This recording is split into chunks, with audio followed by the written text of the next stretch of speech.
of the ZBrush series. We're going to try to see what we can get through here. Trying to see. So it looks like we're down to, we finished geometry last time, and now we're up to array mesh. There's some presets here in array mesh, which you can just kind of like you can double click on, then hit comma to remove. Let me see if it did anything. So there's an actual array mesh right there. An array basically is like if you take an object and then you make it into an array, like it kind of follows a certain path or shape. And can this tweak? Yeah. So you can see that we can manipulate the array. I didn't create one from scratch in this example, but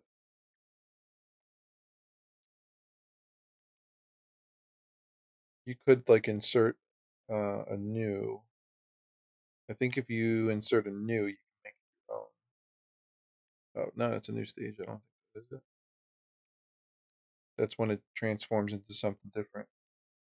You can align it to a path.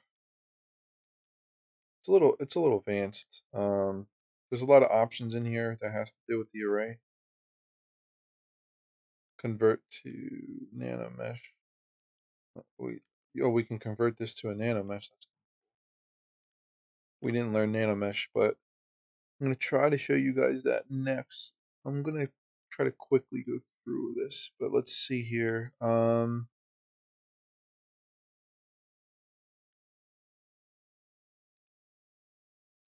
You can see though by playing with these settings here, it's tweaking the shape of things. We have the switch to Y, switch to Z, or switch to switch to Z,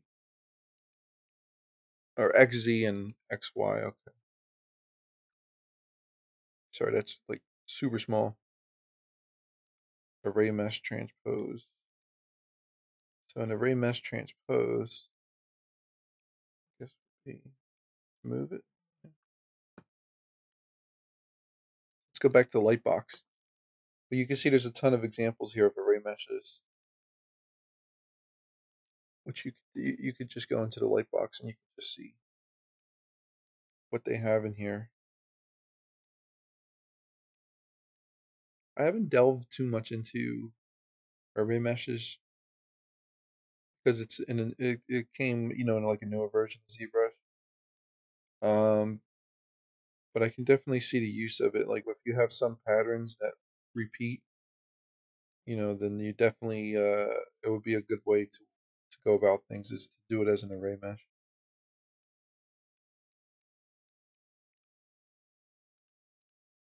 Using a combination of these things, I mean, you can create anything. It's pretty limitless on what you can create.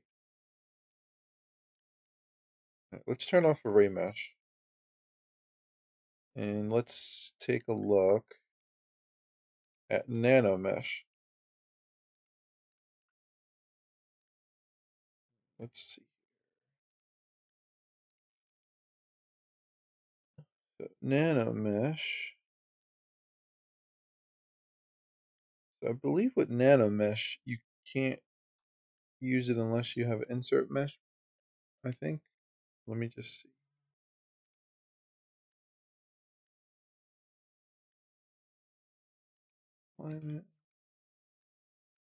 Probably in the other one. Actually, you gotta take the array mesh and convert it to it. Oh, that doesn't seem right.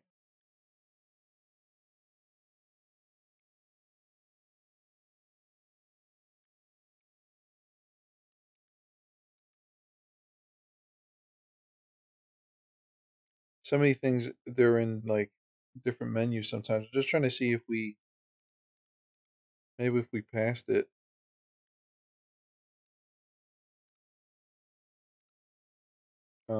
Create insert mesh. I think maybe I have to choose. Let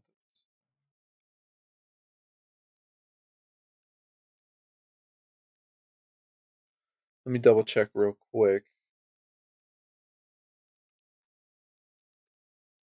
Convert to nano mesh because nano mesh is a new thing, but it's cool because you can add a lot of like you can add a shape onto an object. Let's see how to work this thing here.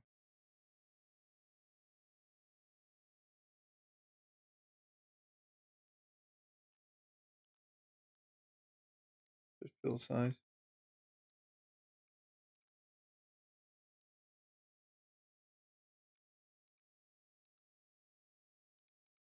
So I don't seem to have an option to turn the nano mesh on and off.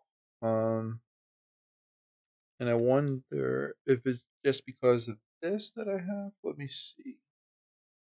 What if we chose something different like this? We get nano mesh then? No.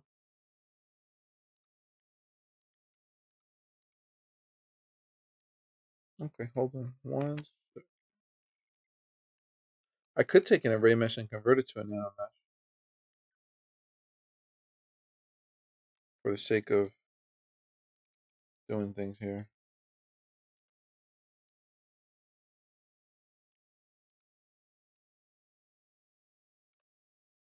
Right here, there's a convert to nano mesh button. If I delete, let's see, delete the subtools, convert to nano mesh. Okay, so now we have a nano mesh. Finally.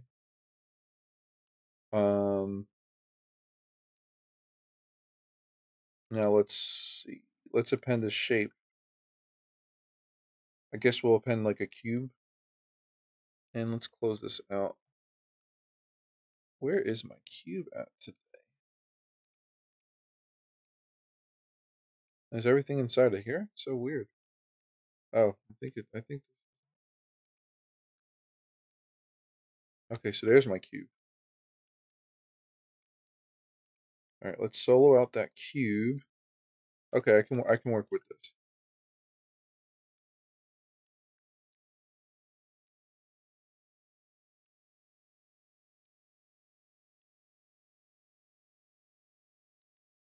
Or can I? But what happened to the other stuff?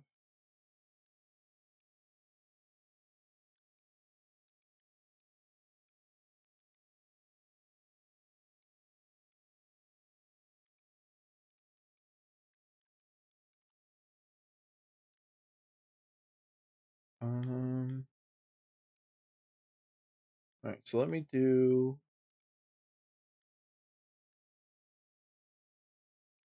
Can we convert this to nanomesh?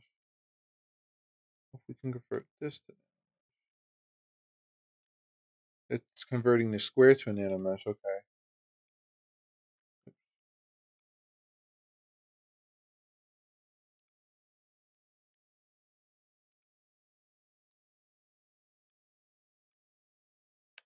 I believe you have to use the Z modeler. Yeah. See, I have a polysphere here. I can choose it, and then you could draw on the surface, I believe. And I usually don't use this. This is like another one I don't usually use. Can't really do much nano meshing because there's not much of a surface for it to mesh to. It's trying. Let's see.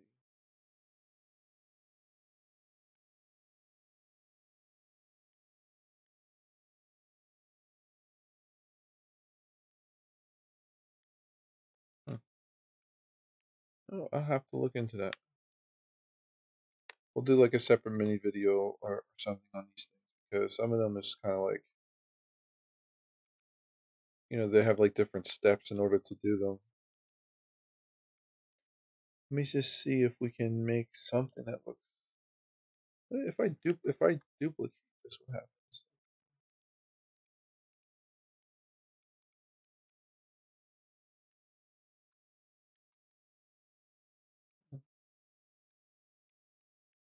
I think it's saying that this is the nanomesh. Basically, what a nanomesh does is it puts a mesh on top of another mesh and draws it out on every vertex or whatever. Which is trying to do now.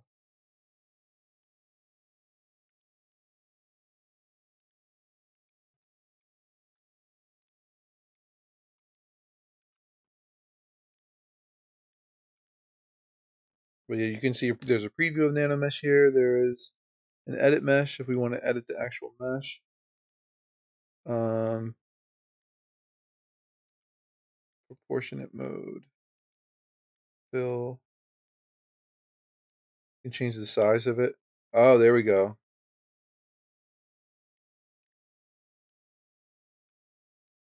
Now we're actually getting something. Okay. Yeah, so NanoMesh just takes the shape that you have, like the spear shape or cube rather, kind of throws it in there. So I'm adjusting the size. And this could be a good effect, to get something complex pretty fast. I haven't used it much myself, but man, I definitely got to start using this thing. It's kind of cool. How cool you can add like a wave to it, give it a little bit of variation.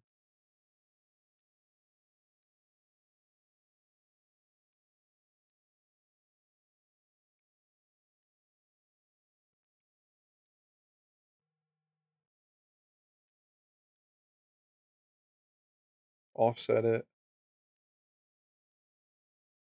bump it out on the surface.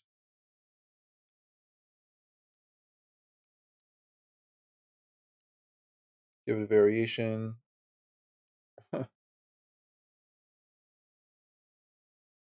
Pretty cool. Pretty cool.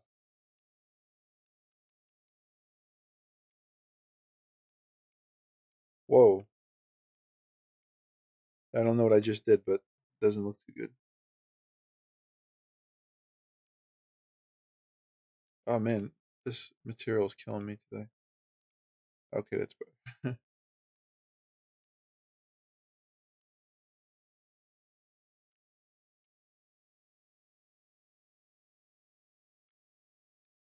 Randomize, yeah. This could be cool, for an added effects, scattered effects.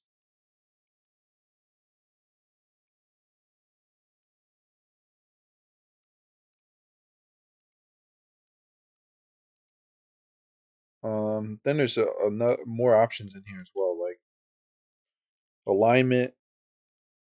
You can see if I just press it, it does something here. Align to a random edge. We got no alignment. I like that. That kind of looks cool. That one. Let me see if I can fix the size. Oh yeah. Huh. That's pretty cool. You get something complex pretty fast here.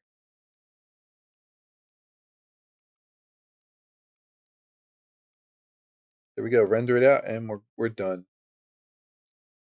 We're all done. This could be a good base for something. Yeah, I like that. Um,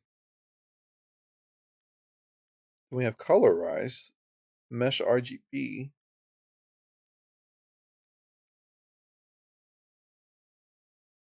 Use base mesh mRGB. Oh, okay, that's for the color it's talking about. But there's no. I think there's no mRGB.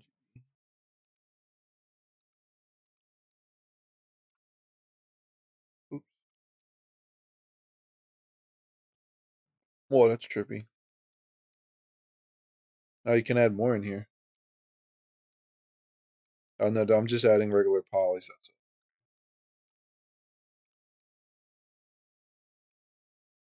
Never mind. Just adding regular polys.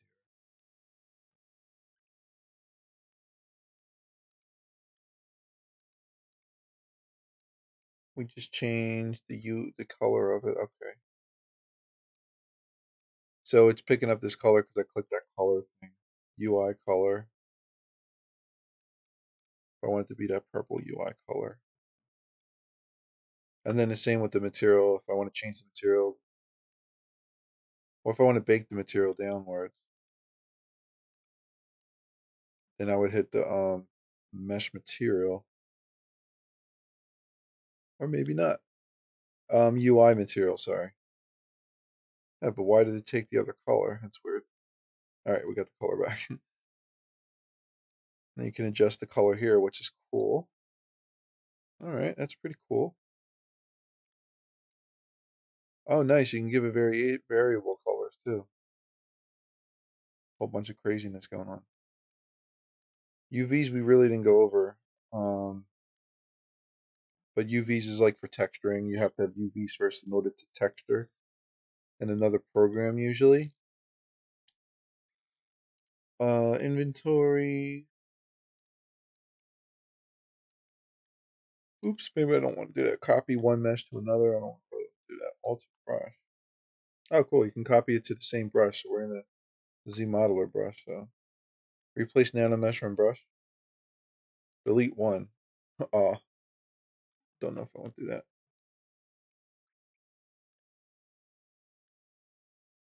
All right, so cool. That's the nano mesh. So we learned array mesh and nano mesh. We briefly learned how to make an array. I'll figure out how to do it in another lesson, like how to do it from scratch. It's a little confusing. We'll have separate videos for these to kind of hit home on how to do this. And we'll make something cool. Cooler than this. Because this isn't as cool as I want it to be. Now there's something called layers, okay? That's where we're up to now. I'm gonna close. Should I close this out? I guess I'll close that out. All right, let's delete this. And let's delete. Oops. Let's delete this. And let's take our dragon. Let's take back our dragon. Let's duplicate him. Or, yeah, I guess I'll duplicate it. Because I don't want to mess this one up. It really doesn't matter, I think. So with layers, you can record your your sculpted actions onto a layer. So let's say I'm not sure about, giving this guy an alpha, right? Let's just say that I was gonna add an alpha to this guy, right? But I just wasn't sure if I really wanted to do it or not. Well, I don't want to ruin what I have already, so I can record my actions on a layer. So what I can do is I can click new for a new layer, and then you could see that, what it's going to do when you create a new layer, it's going to record the actions that you do on this layer. Oops. So you want to make sure that record button set to REC. And then what you would do is you would come in here and you would just, let's say we'll just add this underneath his neck. All right. So I'm like, maybe I want to add some like texturing under his neck, right? So I kind of just hit it up like that a little bit.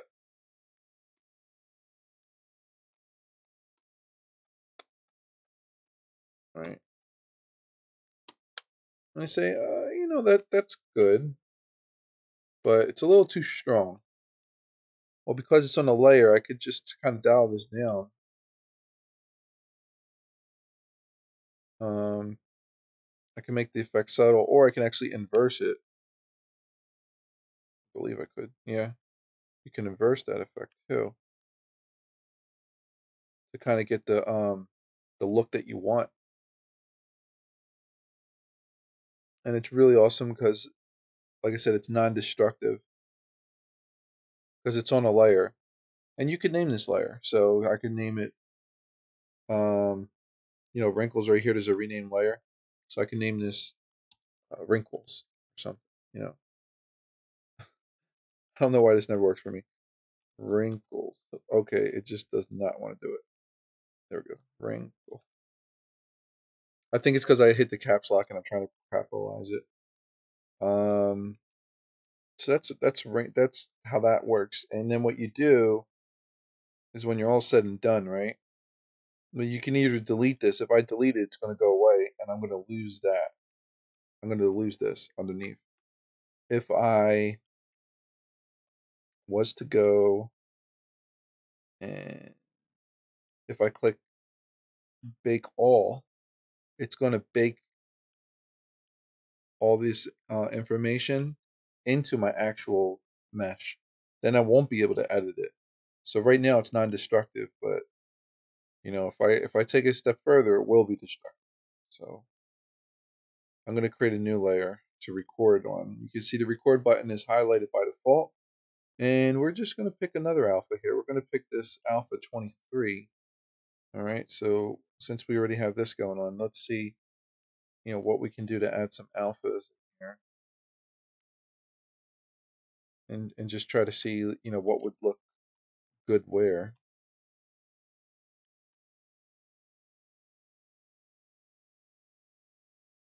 I could just kind of go over this whole thing if I wanted to. That's a little too much. That's way too extreme. Let's do this. Let's just kind of add a little bit here, okay? Not go crazy. Now I'm gonna go dial that back a little bit, make it a little subtle, so you can like barely kind of see it coming in, because that looks cool when it's a little subtle like that. And it's baked on that layer, and that's a new layer. And I'll just rename this bumps or something, you know. So I'll just rename this bumps. Now we have wrinkles, we have a layer for bumps. And like I said, we can always change whatever we want. I can record another layer on top of that and add, something else. So I don't know. This one could be cool. So this one,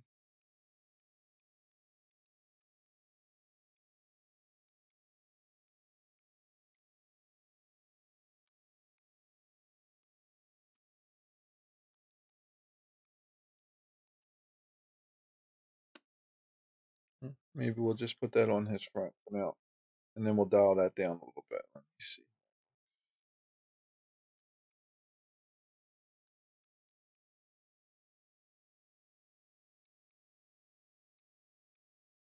Yeah, it's okay. It's nothing crazy.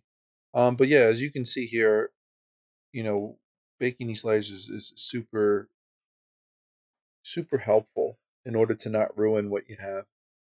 Um, or if you need to make a change and you're unsure about something, or you know, you can do other changes on layers too, which I'm going to show you in a second. Let's do this. Let's just save this as chin. Oh, sorry, chin bumps. Okay. So we got all that going on there. So I'm going to create yet another recordable layer. Okay, and we're going to try to make some physical move changes now. Okay, so on this layer, I'm just gonna kind of move things around a little bit.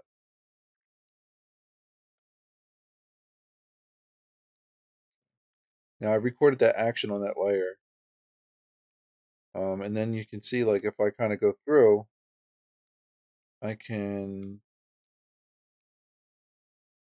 might be able to get like a happy accident out of this too, because I recorded this on the layer.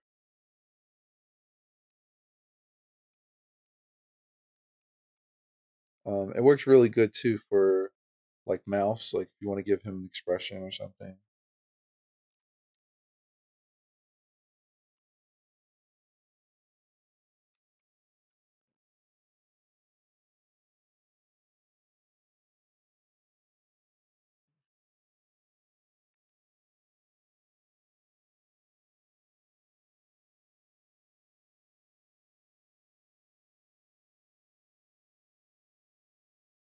I'm just using the move brush right now. I'm just kind of messing around here. So on this layer now, though, if we kind of dial things back, we can mess around with the kind of the expression of him now,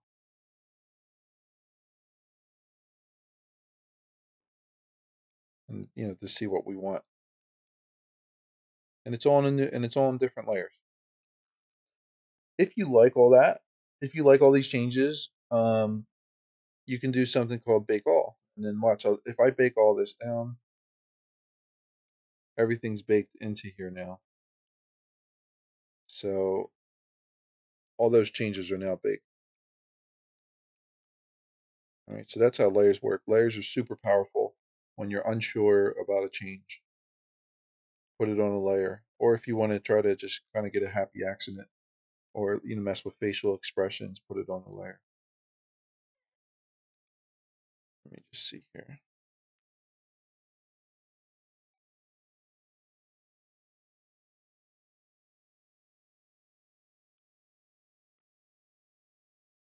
Fiber mesh allows you to add like a hair kind of thing to your model. So you can mask an area out. When I usually use fiber mesh, I'll usually mask an area first, like that, right? And then I'll do fiber mesh, and I'll do preview. As soon as you click preview, you can see that there's hair. If I click render, I could render this out. I could render this dragon out with hair on its head, basically. Okay. So fiber mesh is a hair system inside of ZBrush, which only works in the rendering unless you convert it to BPR, unless you convert Geo to Geo to BPR or whatever.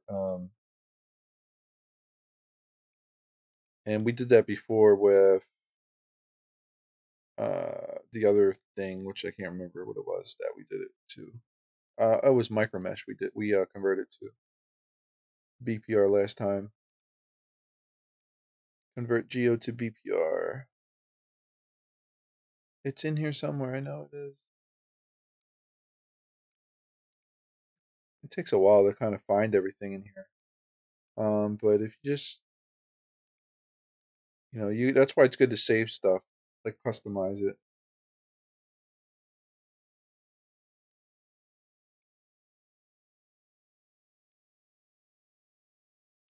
I don't remember where the convert Geo to BPR button was. We'll find out later. But yeah, so you have your hair here, and you can click modifiers, and you can go ahead and start changing the perimeters of this hair. You can choose how much hair you want, how thick you want it. You could choose the length. There's a profile length. So you can change when you change this profile, it'll change the appearance of the hair. So the way this typically works is you kind of just tweak these settings in here, right, until you get something that you like. So we'll make the length a little longer.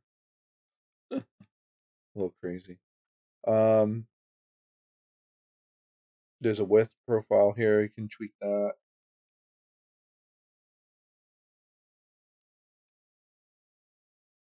You can slim it out. Revolve, I think, is like rotate. Oh, there's a twist too. You can twist it all up. You can twist the hair follicles.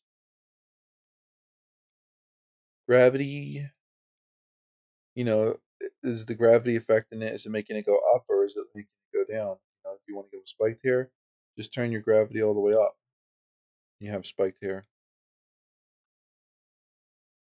The base is the base color, which is here. If I click here, I could change this. So maybe we'll change it to like a red. You can see that it highlights there. The tip is above the base. So maybe it's like a white.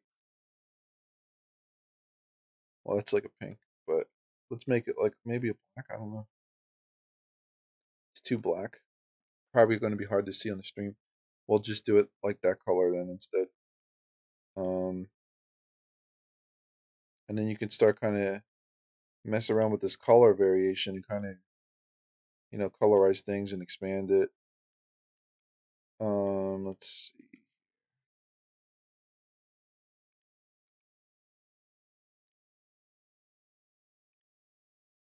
And there's a ton of options in here. You can export curves to another program. Or export fibers as curves. which will make them curves where you can manipulate them. You can export a displacement into another program. If I hit render, what you'll see is the actual hair that you would get at render time. The hair that you see now is like a preview. It's not the way that it's supposed to look. You can see this is taking a little bit of time here. So we'll just give it a second.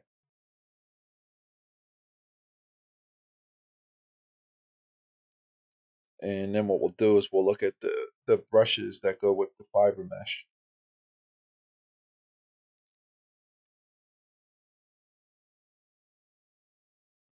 Yeah, I must have did something.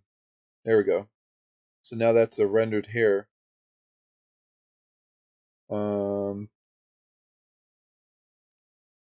And if I turn the max fibers down, it'll probably render faster. You know, the more hair you have, the more it has to calculate things and render and all that.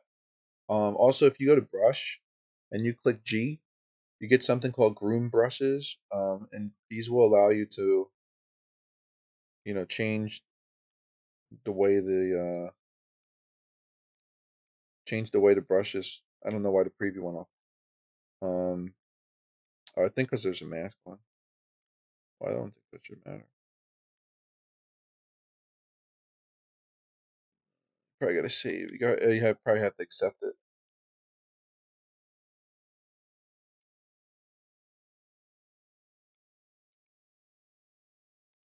All right. So we have now we have the hair. Let's say you're happy with the hair. You click accept.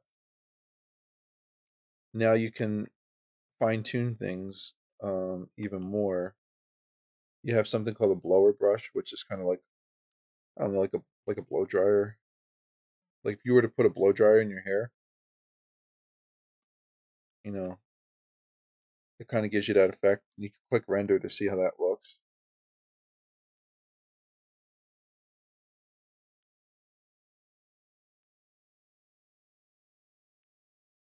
All right. Then you have hit G again to go to your brushes. You have a nudge brush. So a nudge brush, you know, if you want to move an area, you want to move this up. Like if you're trying to like, you know, nudge it upwards or something. Maybe pull some of this down to make it look a little more natural.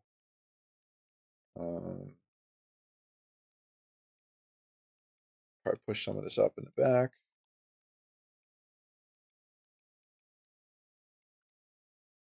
Right, so that's the nudge brush. There's a clump brush, so if you wanted to clump together, like maybe I want this section to clump up together, you know, kind of do one of those, you can see what happened when it clumps up, it goes in one area. Maybe we might want that for the back. And then we have, oops, we have, what is this one? Color mid, which I believe controls the color of the midtone. Like you can actually paint the color on here, if I'm not mistaken. Yeah, it's painting in this color. Then you can click G again, and you have color root. So the root of it at the beginning, the tips, you can probably make it like a darker color maybe.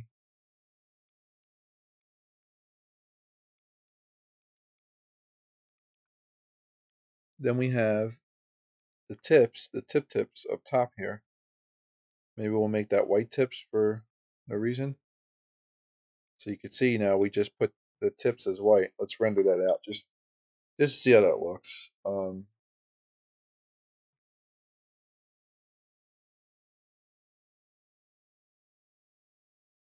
right, cool. So that's how it actually will look at render time. So this is not like a good representation of it. I mean, you know, so you got to keep clicking at BPR render. That's the only thing, you know, just to see how things are looking along the way.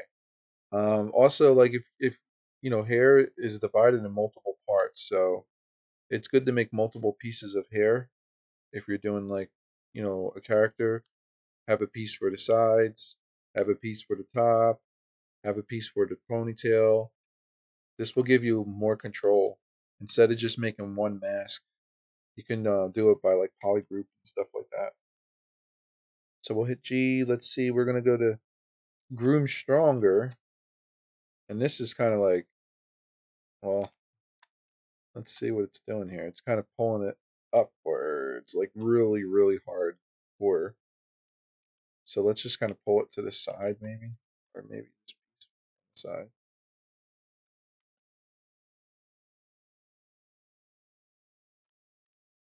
So that's what Groom Stronger does. And I mean, you can just go in here and mess with these. Groom Hairball. Well, that's kind of crazy, right? Make a big mess. Um,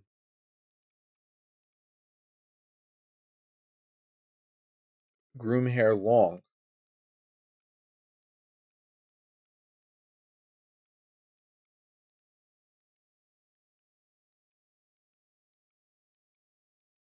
That tries to pull it out to make it longer, like when it's standing up. Um, or like if it's tangled, if you do that, it'll kind of pull it out. Groom Hair Short. If you want it to be short, you can go ahead and do that.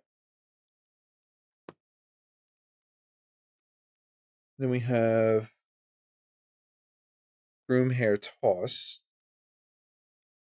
Kind of just tosses it all over the place.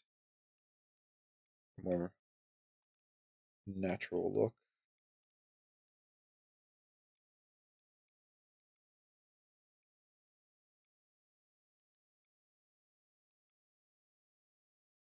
Then we have a lot of different ones. Groom Lengthen. Kind of really pulls it upwards. I think it increases the length too. Maybe we want to pull this one out at the bottom here. Oops.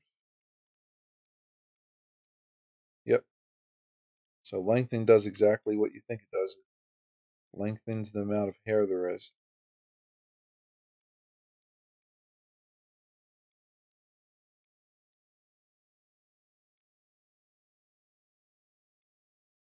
Let's see how that renders out.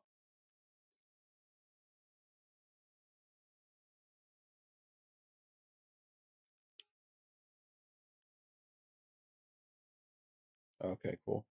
The thing is, what hair in 3D, it's pretty hard to do. So having tools like this can help. Groom Spike. I mean, the name pretty much says it all. What does it do? It spikes it up. What was the next one here? Groom Turbulence. Oh, was that the next one? We missed Groom Spin Knot, actually. There's a preview of what it looks like, too. It's going to, like, spin it. Like, gonna twirl it, kind of.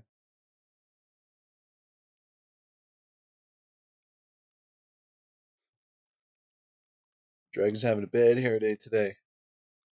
The Turbulence one, that's going to just go all over the place. Yeah. Which is cool. And then we have Twister. Which kind of twists it, pulls it out. Alright, so that is Fiber Mesh. And you can convert this into geometry so you can manipulate it. Although right now it's not. It's not that. You can still edit it and stuff. But yeah, there we go for that. All right, so when we're done, what you can see here is that since we did a fiber mesh, our hair is like on one layer. We can actually turn it on and off if we wanted to, and we can go ahead and take that mask off. Control drag on the screen. All right, so that's fiber mesh. That's done. Geometry HD has to do with getting more resolution into your model when you're sculpting. So allows you to get just a little higher in things. So if you do divide HD. It's doing HD like high definition geometry.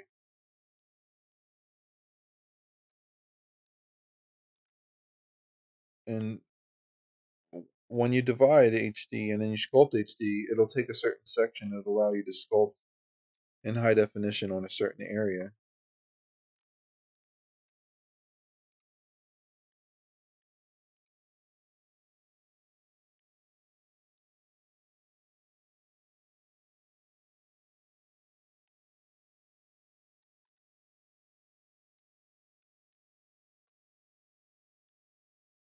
Let me see if I can show this.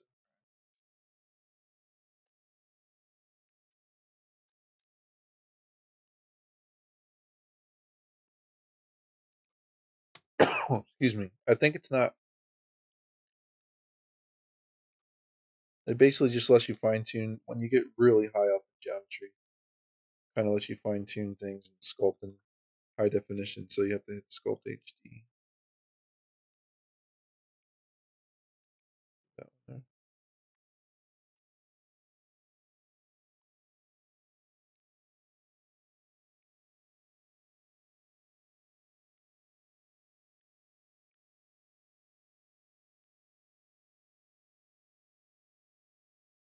And it tells you here divide HD as an additional level of high definition subdivision to your model.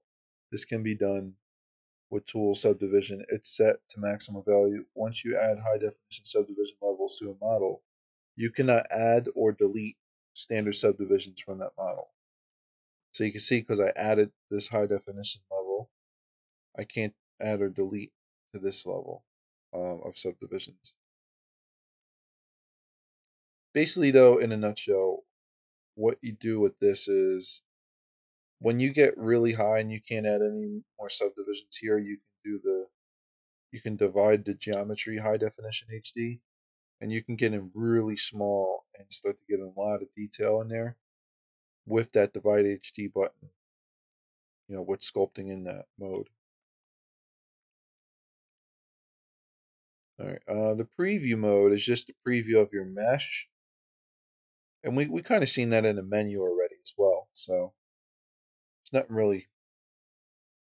too much going on with that there.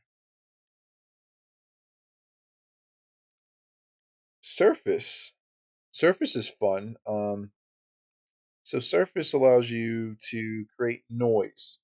So you would create noise on things like overall noise, or you can mask areas and make noise. But you create noise on like metal. Metal has noise in it. It has nicks and dings in it, or certain surfaces have noise in it, which makes it the surface that it is. Like it's a rough surface.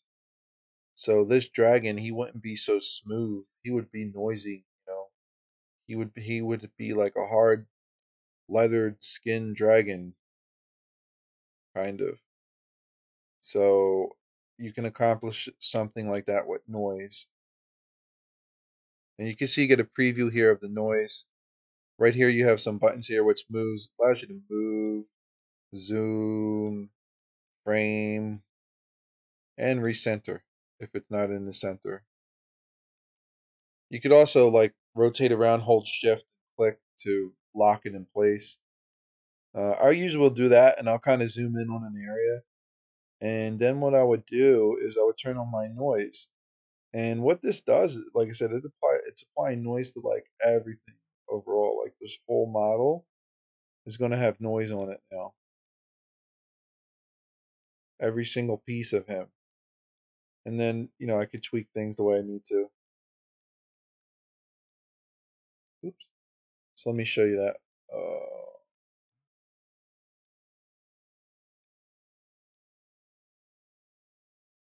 All right, so we're going to zoom in here, and is this the color? There's a color blend on this by default. You can turn it off.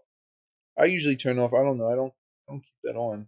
But then you can choose what the strength is. I usually go a little higher in strength because when you actually apply it to your mesh, it kind of disappears in a little bit. You lose some of it, in other words. Right here you have the way the tiling is in the different coordinates. So if I hit V, You can see I get a different effect. And you could tweak this if it looks too similar to each other. You can mess with that. Um, you can mess with the scale and all that stuff, which is noise scale here. And then when you're done, you hit OK. And you can see that the noise is on there. And then what you could always edit it, but once you apply it to the mesh, it bakes it in there. It bakes all that noise into the mesh itself. So once you apply that, that's it. It's baked in there now. All right, and then what you should also use too is the noise makers is cool. By default, there's a bunch of noise in here that you can choose to try to get the effect that you're going for. So it's cool to experiment.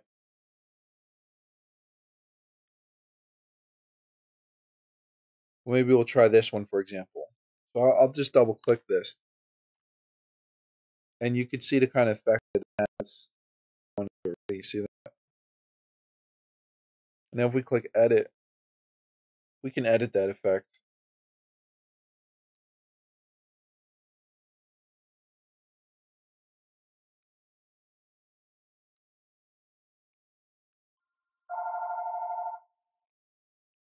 Let me just double check this here. Call from no.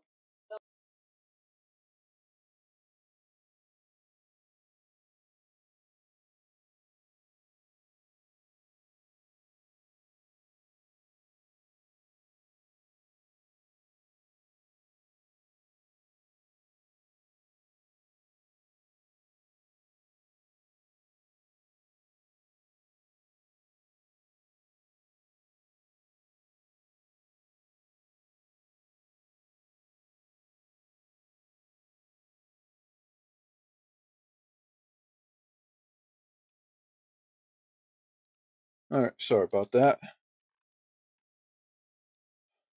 seem to always get like a lot of spam calls nonstop. I don't even know why I even have a house. All right, cool. So what I'm doing now is I'm just trying to tweak things, and this kind of changes the effects of things, as you can see. If I zoom out, we kind of given him like, oops, let me recenter this and frame it. Yeah. Now he has like a crazy looking surface going on.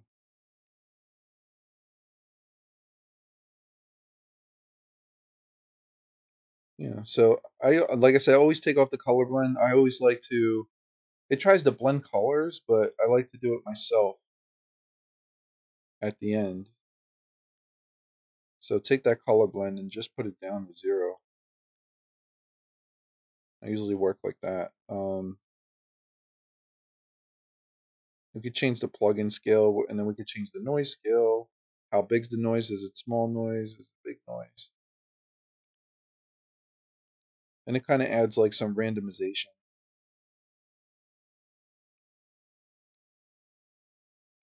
All right, and if we like that, we can just click OK. All right, then we have that noise there.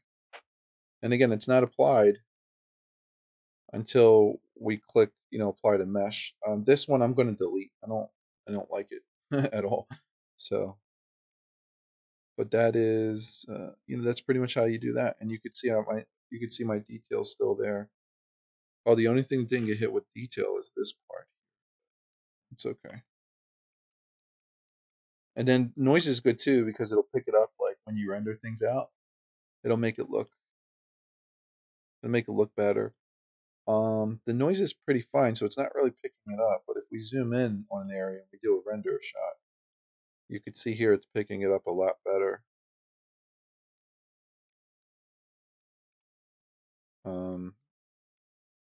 So there's like a thin line between like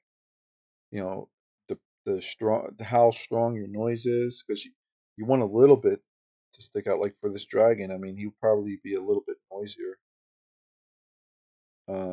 rougher surface and stuff. We can go in here though. We could try something else too. Like let's try.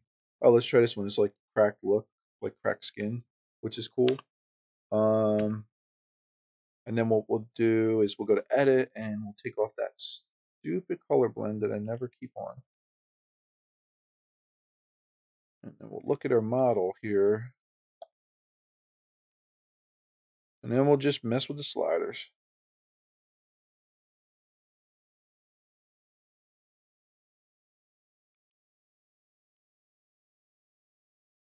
And you just want to mess with it until you get something like, and like I said, like, you sometimes you got to make it a little stronger than what you actually want it to be. Because like I said, when you bake it into, when you bake this, when you bake this information down into the mesh, it's going to lighten up a little bit. You see how it just lightened up a little bit? Um, but now it's in the mesh, so. All right, so that looks a little bit, I mean, it's a little better. Not, I would say like, you could do something like that and you can go back over it. I would never leave it like that. I would go back over it. I would go back over some areas and kind of, take off your symmetry by pressing X and just go back.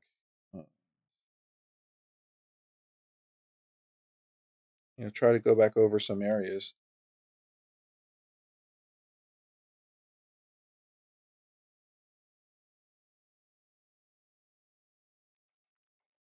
and hold Alt, pull up some areas if you want. Maybe he has like a gash here or something. Use different brushes too. You use the slash brush. Make sure that your RGB's off on your brush if it's on. But you can get some cool effects. I'm going to zoom out actually with the slash brush and see if where I want to add. I want to add some slash. Slash is like a strong brush too, so you can lower the Z intensity on it if it's too strong.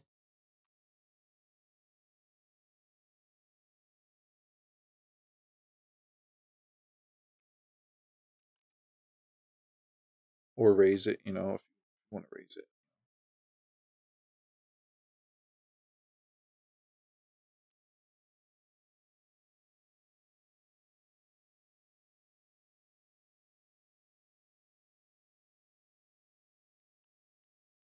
Do a lot of back and forth, just trying things out and deleting it.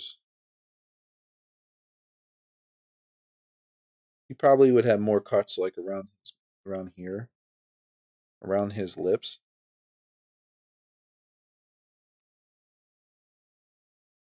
So you could just add like some random cuts in there. Work your way down.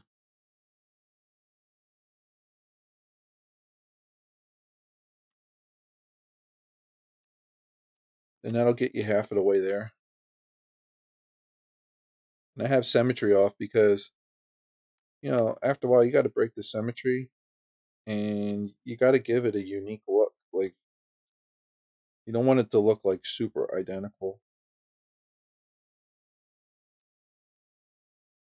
You could even add it like near his eyes, you know, like give him some, crow's feet.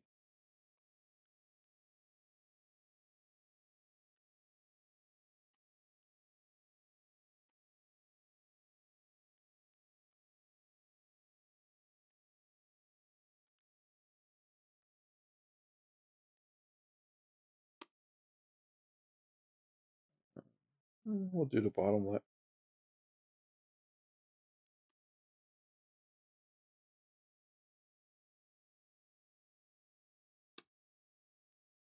Maybe the bottom's a little bit more spread out.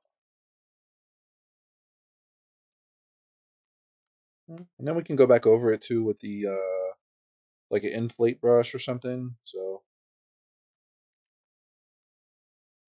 probably just go back over this a little bit, like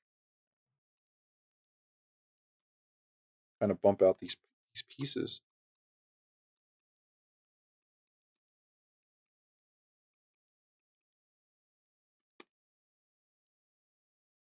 That'll make the surface a little bumpier, and it'll give the illusion that he has teeth. We need to give this guy teeth. We still didn't give this guy teeth. But let me, yeah, I'm just kind of zooming in so you can kind of see like the kind of detail, and the kind of work that you would kind of do to this to make it look really cool.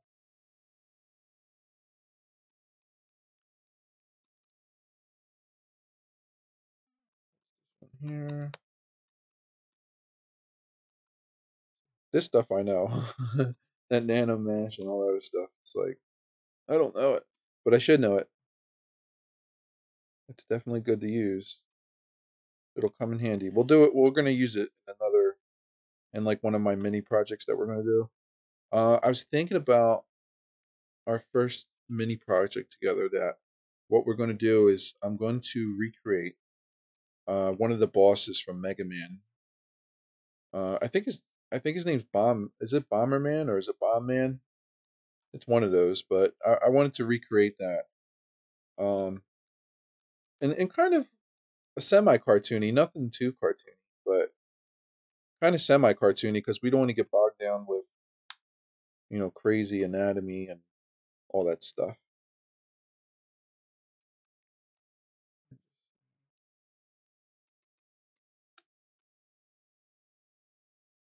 I see some areas are kind of they're not holding the detail too well, so I'm trying to smooth it down.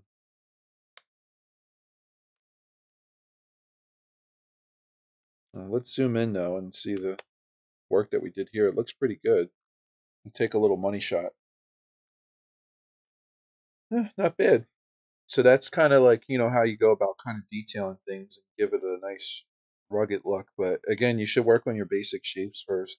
Get your shapes proper and then lay that in afterwards. You can also use like the blob. The blob brush might give us a happy accident too. So we could probably use it a little bit somewhere. Might be able to give something. Let's see.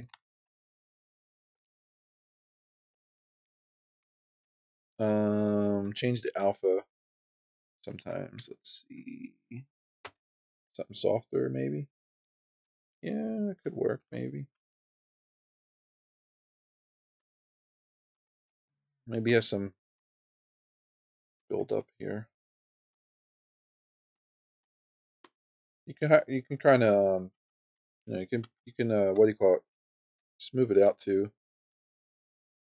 You can add something and smooth it out if you want to.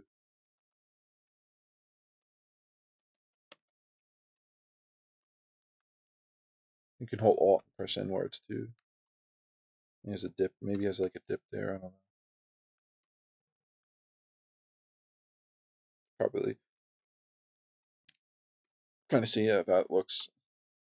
I don't really like it too much.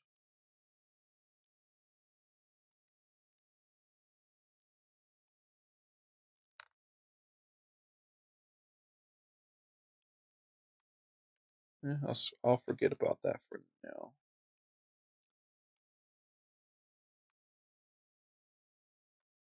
Let me try it on the back here. Oops. Put the spray on too with the blob brush. It works really good. So I just made this. I made this area a little rougher, so it's not so like smooth. And kind of tap tap tap and hit that area up a little bit.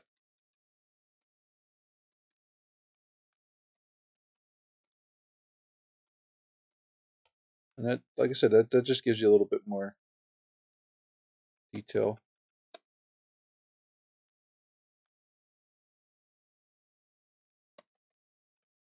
I mean, what dragon has perfect skin? I don't know many of them that do.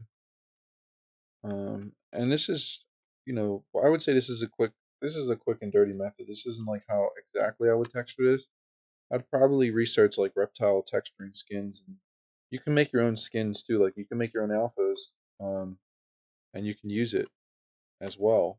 So it might be another option for you. All right, so let's see. It looks okay. I didn't do his eyelids, but whatever. You could always do that later. But yeah, that's and you can mask by noise too. So you can apply a mask and you can do mask by noise if you wanted to. Um, things of that nature. Let's move along to deformation. Deformation is one of those things where it's kind of like there's so much stuff in there. Let me just save this in case we do decide to keep it. Why not? Let's save it. What's one more gig on my hard drive going to do? No, I don't think this is a gig, but they can get pretty high files. Um, so there's so first you're going to see there's a unify option, and unify will like it says auto resize objects. So sometimes like if you bring in something from another program, it'll be super small, and if you click unify, it'll make it like the same size as everything else, kind of. Like if I click unify now, you see what happened there? It made it smaller. It's trying to unify it with whatever there was. I don't know what there was, but that's kind of basically what Unify does. It says right here, the Unify button changes the dimensions of the current 3D tool. The object's height and width and depth are changed to a unit size which fits neatly inside the object preview window. Okay, fits neatly in the object preview window. And they're talking about this object preview window. All right, so that's Unify. So sometimes you use that to get out of the pickle.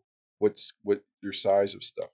Mirror we kind of went over, but I'll show you again. If I mirror this, oh, you know what? This has multiple subdivisions, so we can't.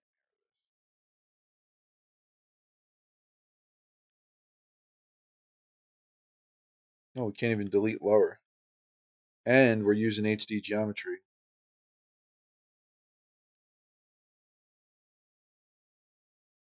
So what we could do is we can let's just do it on something else.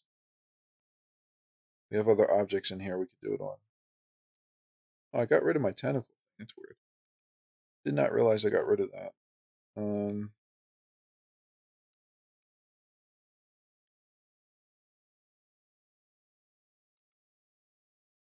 we could duplicate this again for the third time. We'll go solo.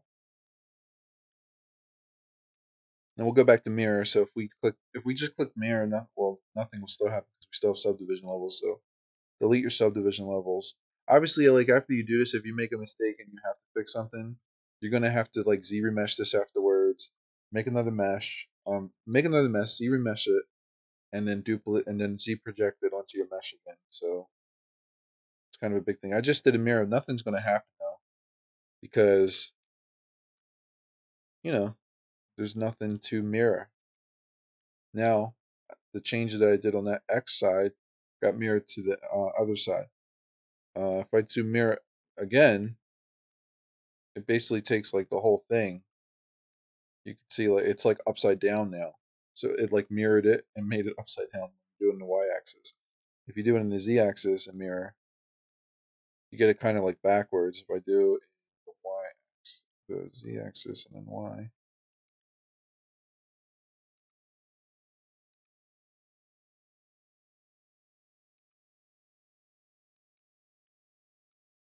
So you can see what mirror does. It pretty much mirrors whatever you have in different ways. And this could be a quick way to work. Um, if I want, dragon's head, top of dragon's head, certain way, then I can do that. Let's see. Where is my grid now? So my floor is at the bottom, which is good. That means it's in the right kind of space. And then you could turn on, X, Y. You can turn on Y and Z and mirror. At the same time, you can turn X, Y, Z and mirror at the same time. Or you could just turn on the, oops, I hit the thing anyway. You could just turn on X and you can mirror it, and mirrors in the X axis. Polish we kind of went over before. Polish will kind of polish your features out a little bit on here.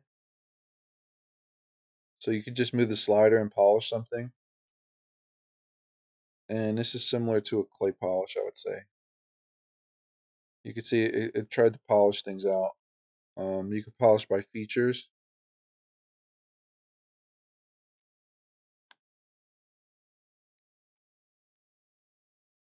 and then there's polish by groups, by like polygroups.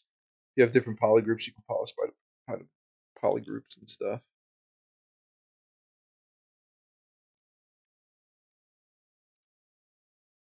And that kind of changed things a little bit. But then there's a relax. This relaxes your mesh. Our mesh is so dense you won't even see that. You really won't even see this happening. Um, I mean, the mesh already looks relaxed, but if we bump the relax up, you could see it changed a little bit. Because what it's trying to do is it's trying to even out your geometry, relax it, to make it even. That's what relax does.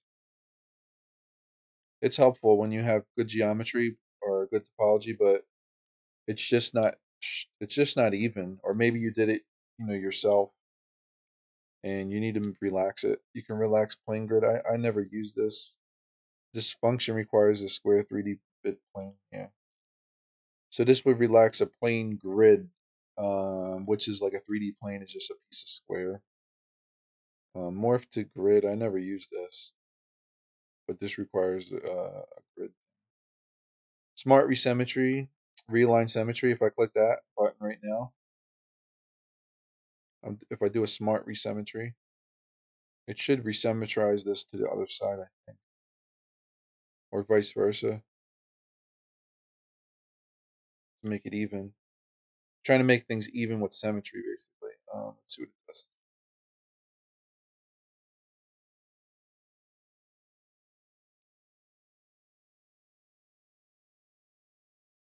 Yep. So it made it even on the other side in the x-axis. So if you have something you like on one side, you want to copy the other side, you can do a smart resymmetry. If for some reason your symmetry is off and it's not, if I sculpt like with both of my symmetry on, but this isn't even on one side, you could try resymmetry, realign symmetry, because sometimes that can get messed up. There's also local symmetry too, which allows you to work locally in symmetry. But if you have any issues, you can do the realign symmetry. Offset, I'll show you what it does. Offset kind of moves your thing either left, right. But we have the Gizmo 3D tools now, so you don't have to really go into deformation to move things around. You can move it right here with these tools. That's all you really need. Move, scale, and rotate, all you need is right here. So offset is that rotates that, size is that, the scale. Bend, I'll show you what a bend looks like.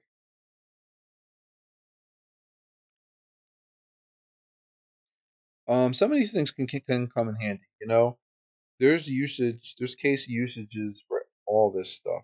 You just got to be creative and figure out how can I use this to my advantage, right?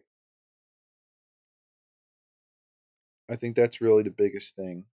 It's about you being creative and figuring out how you can use it. Oops. Like maybe he's opening his mouth. It doesn't exactly go where his mouth is, but or maybe you made an area too small, you need to widen it or something. Well, now it kind of looks like he has like a new mouth too from the side there. Looks like he's like has a longer snout. Um, so yeah, that's what Ben does. S-bend, S-bend. I don't remember what S-bend is. It's a smooth bend. Okay. Object around the selected axis.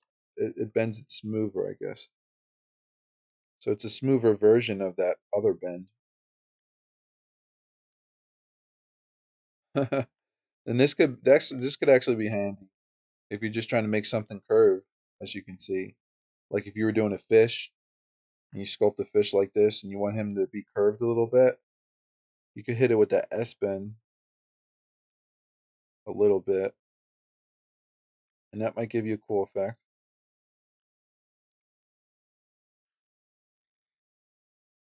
Not bad.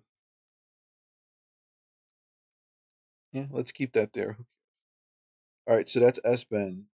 Skew. We'll do it so you can see what it's doing. It's skewing the x-axis, and you can see it has like an invisible line here that's cutting the model in half. And you can play around. Like I said, we'll try the y. Let's try to skew in the y-axis. You know, maybe he's looking up something or looking down. So skew can just kind of add another level of maybe realism to your work. You know, if you're skewing it upwards or something. There's a smoother skew too. So if you're doing organics, smooth skew is the way to go, definitely. Plus, if you're doing something very stylistic, you could do something like that. You know, I mean, we got a pretty stylistic look going on, and we only messed with a few sliders here. Radial flatten. Radial flatten does exactly what you think. It creates a radial axis, and it tries to just flatten everything out, which is it's. I don't even know like when you would use this to be honest. The radial flatten. Flatten. Flatten's cool if you want to add a cut. Sometimes, like if you do a 3D print, you know, maybe you want to flatten the bottom surface. And that actually probably wouldn't work too well for 3D print. But this could have some usage to it. There's a smoother flatten too. Which gives some weird results. All right, then we got the twist. Twist is fun. Twist is definitely useful. So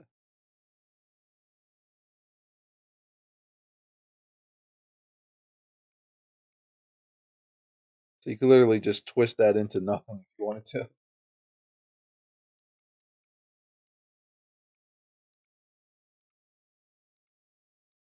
I think I might be able to just mask off an area and just twist that area alone, but don't quote me on it. Let's try it. Yep, we could do that. So if we want, we could just twist this area alone and then undo the mask and have something going on. Although it's doesn't look too hot, but this could be something maybe for earlier stage. I don't know. I'm sure I'll find a usage for it. Taper. Taper kind of just takes one end and makes it tapers it downwards. Like, see how it's just squeezing this one end there?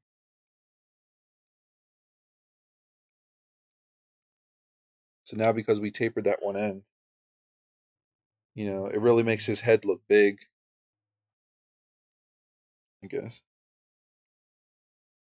Squeeze. Squeeze just does what you think. If you were to take your hands on clay and just squeeze it in your hand, yeah, that's what would happen. This could be good, like if you're making like a core of an apple, maybe or something. Um,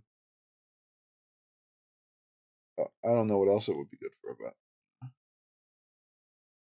cheeseburger, dragon cheeseburger. Yeah. Alright, so that's squeeze noise.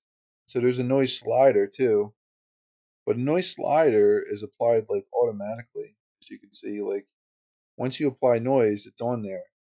There's no, you know, there's no let me try this noise, let me edit this noise, let me change the way this noise is. It's just add noise and that's it. So this is a destructive way to add noise to your model. Smooth, smooth, you know, basically will smooth everything out. We're not gonna mess with that. Inflate, inflate is very useful. If you mask an area and then you do an inflat or inflate, whatever you want to say, it'll kind of bump it up on the surface for you. So that can definitely come in handy. Oops, I always press the wrong button. All right, so if, for example, if I was to do, let me take off symmetry. Let's just say I was to make a mask on this area.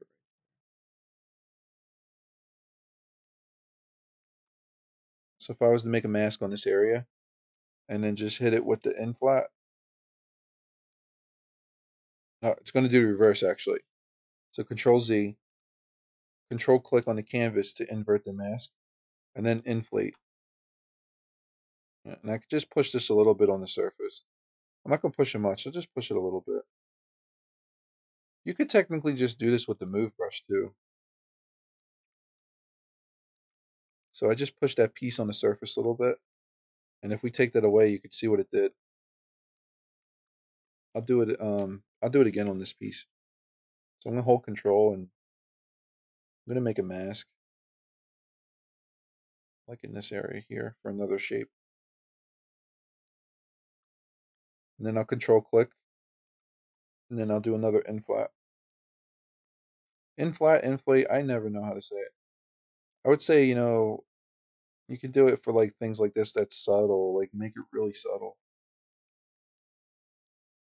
You can smooth it out too, if you wanted to.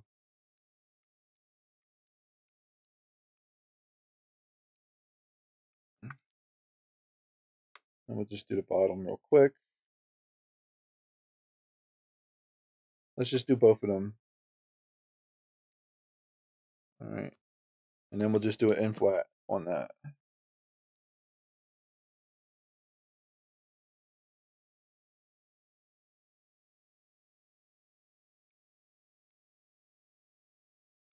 That looks good. Control click, get rid of that. All right. Whoa, what did I just do? Pretty sure I went back in time or something. I think I switched the mesh. I don't know what I just did. Ah, I went to the wrong layer. Sometimes you'll press a keyboard button. It'll skip. Wow, it doesn't want to go to this layer anymore. It's so weird. I think my Wacom is pressing button. All right, so let's try. So that's inflate. Let's try inflate balloon to see what the difference is here. Let's do this piece right here and invert. Where's the inflate balloon? There it is.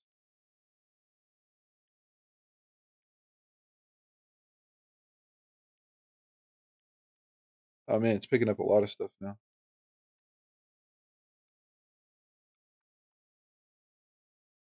Inflate balloon.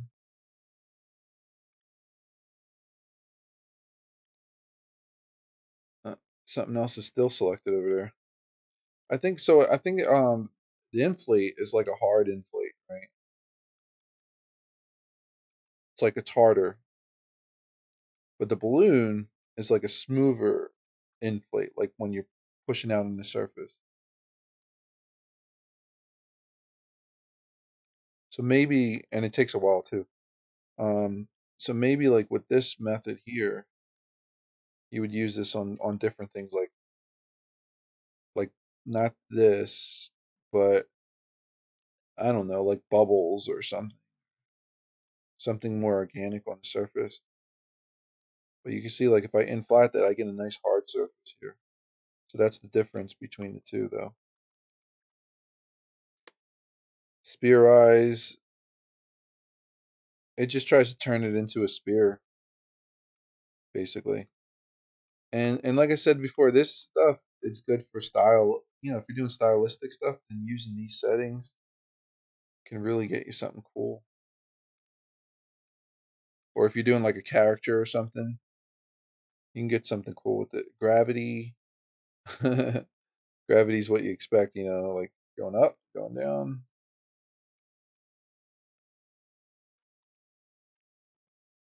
The gravity's pretty cool. Maybe we'll change it a little bit.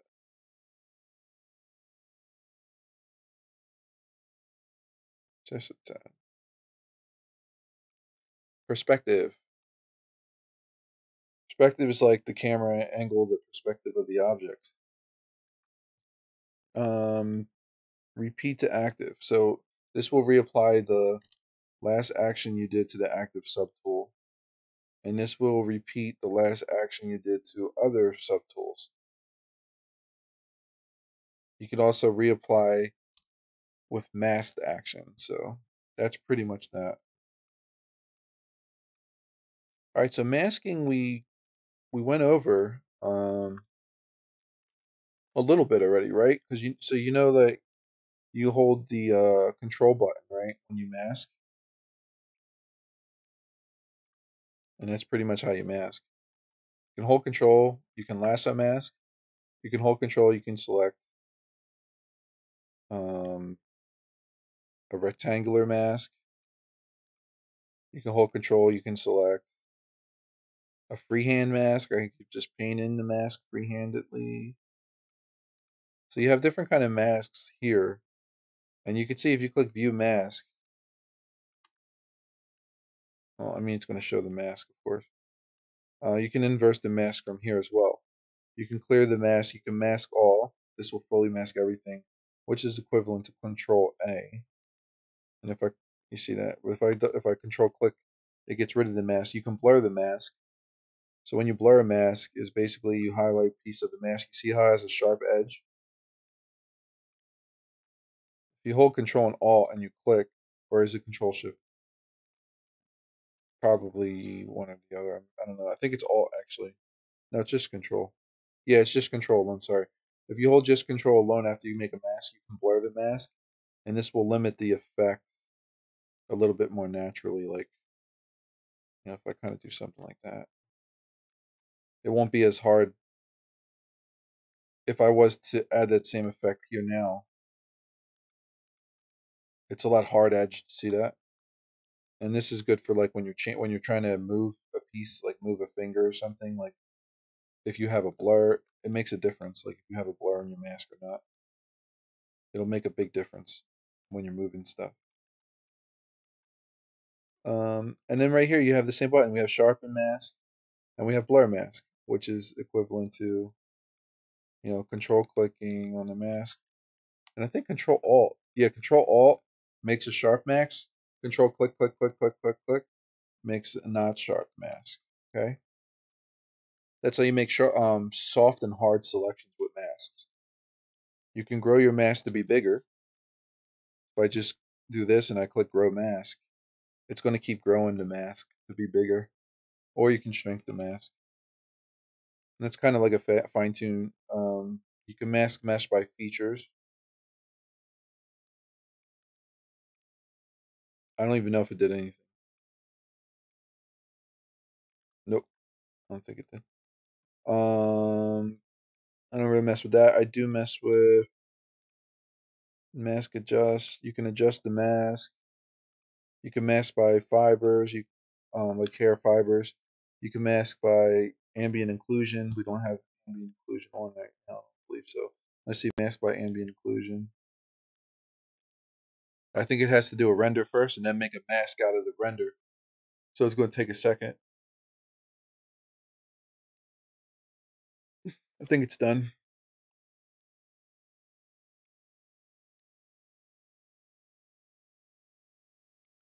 It's kind of weird.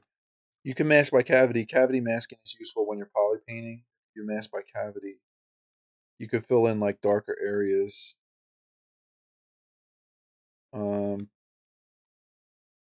And you could choose the intensity of it.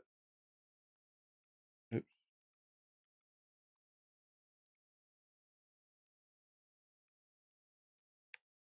You can see how it's kind of pulling up this area here. So that's kind of like the mask by cavity. You could paint. Oops. You could pick a standard brush and do RGB, and then you could just paint as well. So standard brush, RGB, and paint. So we could start painting like dragon. And then there's certain areas that didn't get painted because they were masked by the cavity mask, which still were green. You could see those areas here.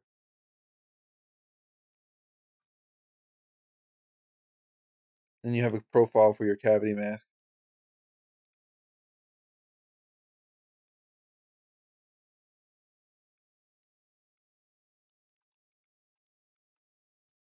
Then you have mask by smoothness. And if you click it, it'll apply it. So you see there's a mask by smoothness, and if I control click and I change that, and then I just control click off, see what it just did? It kind of masked certain areas, but it left certain areas unmasked. Or it painted in certain areas, but other areas it didn't paint. You have mask by peaks and valleys, and you could just click these. And like I said, these are usually good for painting. When you're painting, that's what these things are usually good for, stuff like that. To get in certain areas without having to manually select them. It's easier to make a mask. You can mask by color, mask by alpha. We don't have any colors, so it's not going to mask. But if you had a color there, it'll mask it by wherever the color is or by wherever the alpha is. Uh, Visibility. You can hide point. You can show point. If I do hide point, oops, it'll hide whatever. I think it'll hide whatever I select. Yeah, see that? It hid the opposite.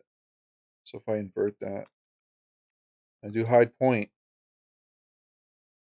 So this is like a quick way to kind of hide something. That's hide point and show point. And then once you hide it, you can always delete visible or something. It's just like a quick way to work. Also, another cool thing you can do is when you make a selection, not a mass selection. Whoa, I don't know what I just did.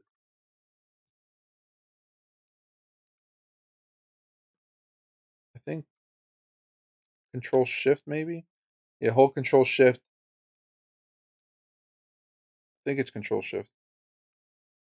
Yeah, you see, I hold Control Shift. Let's say I was trying to make a selection and I held Control Shift because that's what that green thing does, or whatever. I hit Grow. I can grow my selection.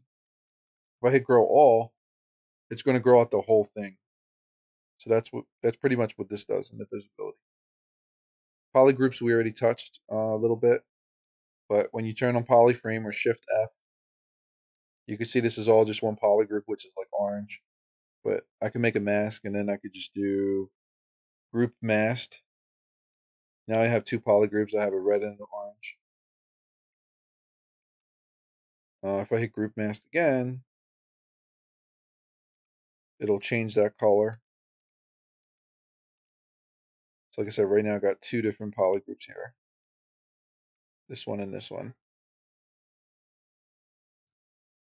And you could do auto groups too. So if I do an auto group, ZBrush says, oh, this is just one piece of tool, so I'm going to make it one group. Or you can merge similar groups, like if it's similarly like placed, it'll do its best to try to merge them a certain way. Yeah, and that's pretty much grouping for the most part. You don't really need to know this. We kind of want to group by Dynamesh sub already. And that's it. And we'll get through some more of this a little later on. I'm gonna have to cut it short today, but I did want to get something recorded just to show you guys. But yeah, so this is what we were able to make. We'll just render this out. And there we go. All right, guys. Thanks for watching. Appreciate it. And I'll see you in part 6.